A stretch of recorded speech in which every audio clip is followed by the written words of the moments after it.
আমি বিব্রত ওই অনুষ্ঠান স্থলে যে আমি একজন পরিচালক হিসেবে আমি বসার জায়গা তো পাচ্ছিই না, কারা বসে আছে তাও জানি না, বুঝছেন। তো সিকিউরিটি ম্যানেজমেন্ট দায়ী এর জন্য।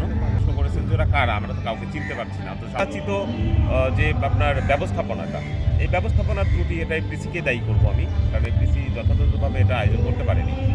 এই আক্ষেপটা আমারও এখানে আসার পরে আমার কাছে সেটা মনে হচ্ছে যে আমি একজন নির্মাতা হিসেবে আমি সবার আগে দেখতে চেয়েছিলাম এই ইন্ডাস্ট্রির সঙ্গে সংশ্লিষ্ট যে শিল্পীবৃন্দ আছে, কলাকুশলী যারা আছে, তারা স্বতঃস্ফূর্তভাবে এখানে থাকবেন, বিভিন্ন অনুষ্ঠান বা বক্তব্যের সঙ্গে যুক্ত হবেন, সেগুলো কেউই নাই। দৃশ্যমান কাউকেই দেখতে পাচ্ছি না।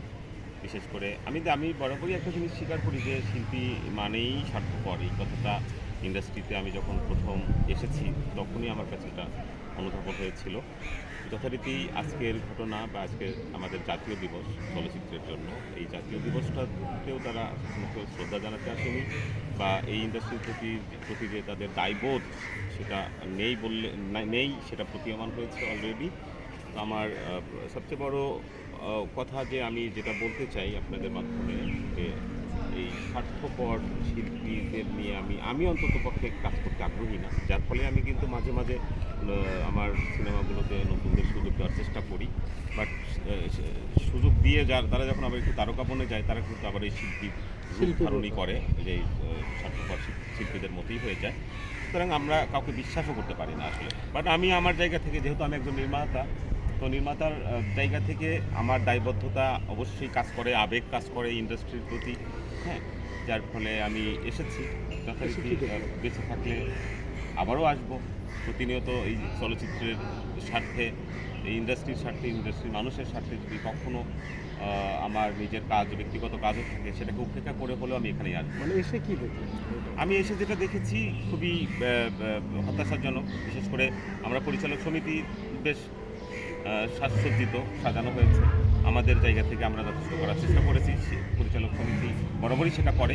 বাট শিল্পী সমিতির দিকে তাকাচ্ছিলাম আর ভাবছিলাম শিল্পী নেই, এবং তাদের এখানে কোনো চলচ্চিত্র দিবস নিয়ে যে একটি ব্যানার থাকা উচিত, কিছু ব্যানার থাকা উচিত, তাদের ঐতিহ্যবাহী যে সিনেমার যে পোস্টার ব্যানার করে রাখা উচিত ছিল। তাদের তো শিল্পী সমিতির যারা মেম্বার আছেন, গুণী মেম্বার যারা আছেন, তাদেরও অনেক গুণী আপনার প্রসিদ্ধ সিনেমা আছে, সেগুলোর ব্যানার লাগানো উচিত ছিল, ইতিহাস রচনা করা উচিত ছিল যে সিনেমাটার সম্পর্কে ওই সময় কী হয়েছিল। কিছুই নেই। যে এরকম রুগ্নদশা কখনো দেখবো ভাবি নাই। বিগত বছর যদিও আমাদের চলচ্চিত্র দিবস যখন হয় নাই, সেটা ধরে নিলাম আমরা খুবই ক্রান্তিকালের মধ্যে ছিলাম। ডক্টর ইউনুস পিরিয়ড ছিল আমাদের জন্য সবচেয়ে ক্রান্তিকাল, জাতির ইতিহাসের সবচেয়ে ক্রান্তিকাল। এবারে আবার অন্যান্যভাবেই সরকার আয়োজন করেছে জাতীয় চলচ্চিত্র দিবস, বাট শিল্পীদের স্বতঃস্ফূর্ত যে আগমন সেটা ঘটেনি। আমি যা দেখেছি যে শিল্পী এসেছিল, যেমন অনন্ত জলিল, বর্ষা ওরা এসেছিল, ওমর সানি মেবি এসেছিল, মানে যারা এই ইন্ডাস্ট্রির প্রতি কৃতজ্ঞতা বোধ যাদের আছে তারা এসেছিল আমার মনে হয়। বাট বাকিরা আসে নাই। আমার মতে জানানো হয়েছিল, আমি যতটুকু জানি, কারণ আমি আমার পজিশন থেকে, আমার ইন্ডাস্ট্রি থেকে আমাকে জানানো হয়েছে, আমার অ্যাসোসিয়েশন থেকে আমাকে কল করে জানানো হয়েছে। আসলে কি জানার বিষয় না, দায়বদ্ধতা থাকলে কিন্তু জানানোর প্রয়োজন। আমাকে এখানে যদি ইনভাইট না করা হতো, বা আমাকে যদি আগাম না জানানো হতো, আমি কিন্তু আসতাম। কেন আসতাম? আমি জানি ইন্ডাস্ট্রিতে আমি তো দাওয়াত করবো, ইন্ডাস্ট্রি তো আমার, আমি অন্যদেরকে দাওয়াত করবো। শিল্পীদেরও তো ইন্ডাস্ট্রি এফডিসি ওদেরকে অস্বীকার করতে পারবে? সুতরাং এটা আসলে না আসার জন্য একটা অজুহাত মাত্র।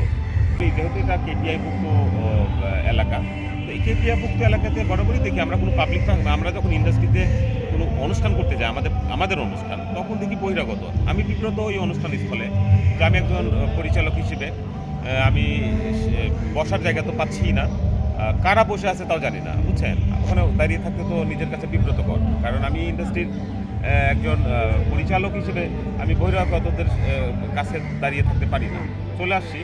তো এটা আসলে সিকিউরিটি ম্যানেজমেন্ট তো টোটালি এফডিসি কর্তৃপক্ষ করে, তো সিকিউরিটি ম্যানেজমেন্ট দায়ী এর জন্য বরাবরই। আর এতে কিন্তু শুধু আমি একা না, ইন্ডাস্ট্রির যারা আছেন, সাংবাদিক থেকে শুরু করে আমাদের এই ইন্ডাস্ট্রির সংশ্লিষ্ট যারা আছেন, প্রত্যেকেই বিব্রত। আমাকে অনেকেই জিজ্ঞাসা করেছেন, অনেক নির্মাতাও আমাকে প্রশ্ন করেছেন যে ওরা কারা, আমরা তো কাউকে চিনতে পারছি না, তো সামনের সারিতে বসে আছে।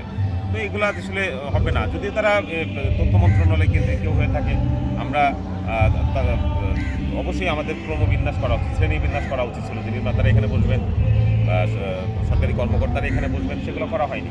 এই যে অযাচিত যে আপনার ব্যবস্থাপনাটা, এই ব্যবস্থাপনার ত্রুটি, এটা এফডিসিকে দায়ী করবো আমি, কারণ এফডিসি যথাযথভাবে এটা আয়োজন করতে পারেনি।